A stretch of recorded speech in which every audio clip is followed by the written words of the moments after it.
खरं तर राज्यभरात स्थानिक स्वराज्य संस्थांच्या निवडणुकांचं बिगुल वाजायला अवकाश आहे। मात्र असं असताना इंदापूर शहरामध्ये चांगलेच राजकीय वातावरण तापल्याच्या चर्चा आहेत। खरं तर या सगळ्या प्रक्रियेमध्ये माजी मंत्री हर्षवर्धन पाटलांना एक मोठा धक्का मानला जातोय।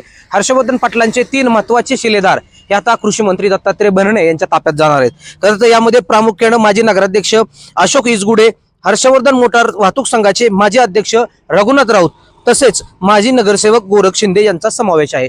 हे तिघेही लवकर खरं तर अनौपचारिक दृष्ट्या मुंबईमध्ये उपमुख्यमंत्री अजित पवार असतील किंवा दत्तात्रय भरणे यांचे असतील यांच्या उपस्थितीमध्ये खरं तर राष्ट्रवादी काँग्रेस पक्षात त्या ठिकाणी प्रवेश करणार आहेत।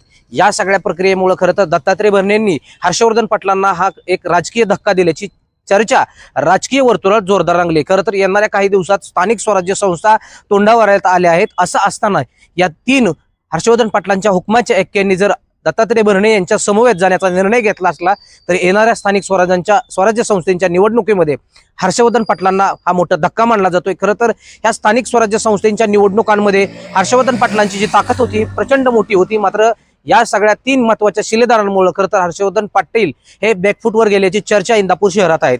यामुळे येणाऱ्या स्थानिक स्वराज्य संस्थांच्या निवडणुकांमध्ये ह्या 3 शिलेदारांचं नेमकं काय नुकसान हर्षवर्धन पाटलांना होते हे पाहणं महत्त्वाचं ठरणार आहे। आणि याच 3 शिलेदारांमुळे येणाऱ्या निवडणुकीमध्ये हर्षवर्धन पाटील हे बॅकफुटला जातील अशी चर्चा देखील इंदापूर शहरात रंगली।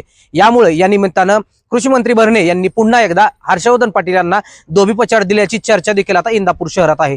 येणाऱ्या कालावधीमध्ये स्थानिक स्वराज्य संस्थांची निवडणुका पार पडतील।